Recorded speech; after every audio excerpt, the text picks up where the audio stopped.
This is Chennai International Centre's podcast on COVID-19 second wave. You are listening to episode 4, where Dr. Jaiprakash Mulel will answer questions about long COVID and the disease spread.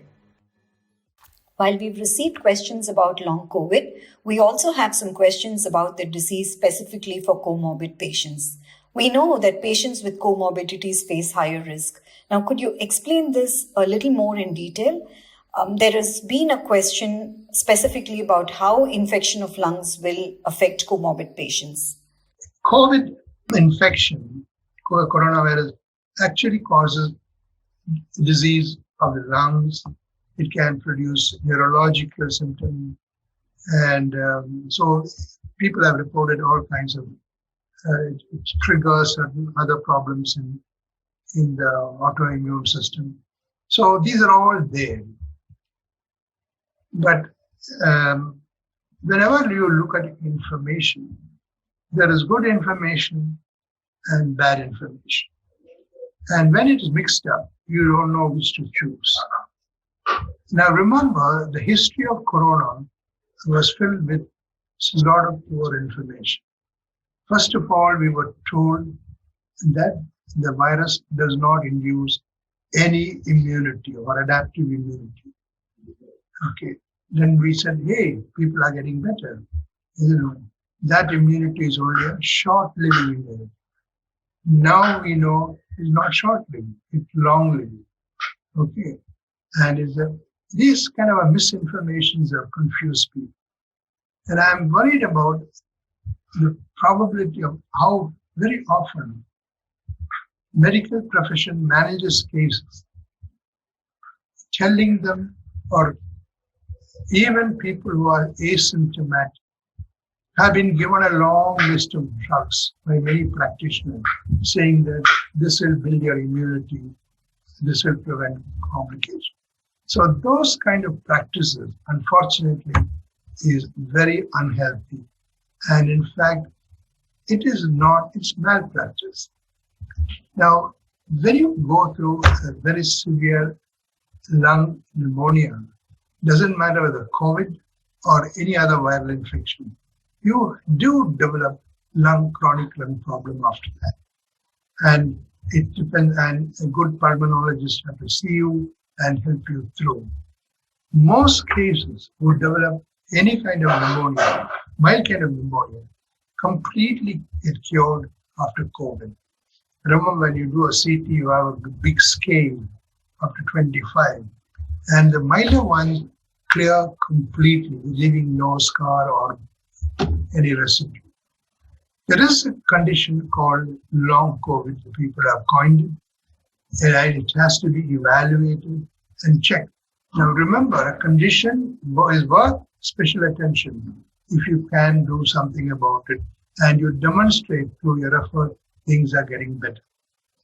Now, one of the problems with COVID is if you're sick, you come out of ICU, you're sick for several days now. And eventually, most people get better over time.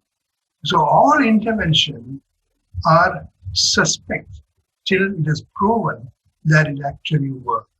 That has to be borne in mind. But I recognize that there are people who suffer from COVID, both psychologically and this whole experience of being in ICU. And that could be a problem. Fortunately, we are talking about 0.5% or 1% of the cases who get into trouble. But hey, wait a minute, 1% of several crores is still a large number.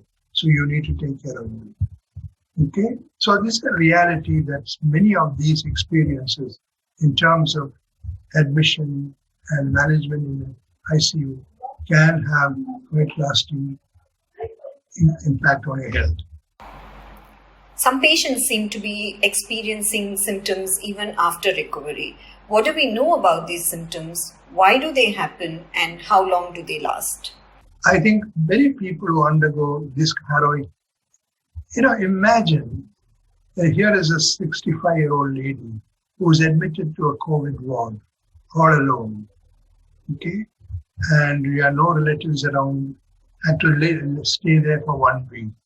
It's a traumatizing experience, and many people go through it. And the problem is that in this disease, because the fear of infection to the start, they couldn't even hold hands and comfort them. Sad thing that this disease has created. And I think that particular fear, for example, we could have said, those who already had infection, with hardly any chance of getting reinfected, be more confident about treating patients. It never was part of our strategy. You told the people who had infection, hey, you may get it again after 3 months. So the fear of the disease, we inculcated officially. And the whole ritual around the burial, respiratory infections don't transmit after the person has stopped breathing. But still, we process the whole dead body thing in a manner that is not at all called for. I don't know who started the system of burying deep and things like that. We had a system like that for rabies in India.